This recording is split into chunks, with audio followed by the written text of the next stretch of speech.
नमस्कार welcome to your YouTube channel RK tutorial आपण मानकु स्वागत जनाऊँगी। फाइनाली रेलवे ग्रुप डी रो सर्ट नोटिस आसी जाइए। ऑफिशियल नोटिस आसिया पूर्व गोटे सर्ट नोटिस आसी थाए जो थे कि आपण मानकर apply date, last date, age limit एवं सैलरी संपर्क में मेंशन होता है। देखंतु जो मैंने आरआरबी ग्रुप डी जॉब पई अपेक्षा करथिले सेमानक पई बड़ खुशी खबर आसीबाकू जाउची जेकी रेलवे तरफ 32,000 पदवी पई ऑफिशियल नोटिस खूब शीघ्र आसीबाकू जाउची।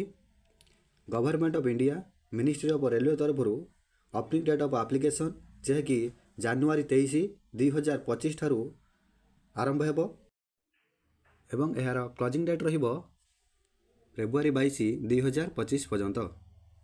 एहा पूर्व जेते ग्रुप डी पोस्ट बाहरची ताहार क्वालिफिकेशन रहउतला मिनिमम 10th पास किंतु वर्तमान आईटीआई एवं 12th पास मिनिमम क्वालिफिकेशन रहिबो लागुची।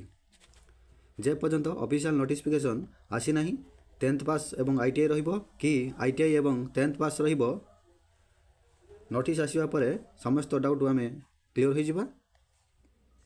एही पोस्ट को उभय मेल एंड फीमेल अप्लाई करि परिबे। जदि आमे 2019 कथा कहिबा से समय रे पाखापाखि 1 लाख वैकेंसी बाहर थिला तापरे कौनसी वैकेंसी बाहरी नहीं ग्रुप डी रो। 2024 रे एबे डायरेक्टली 32,000 वैकेंसी बाहरिला।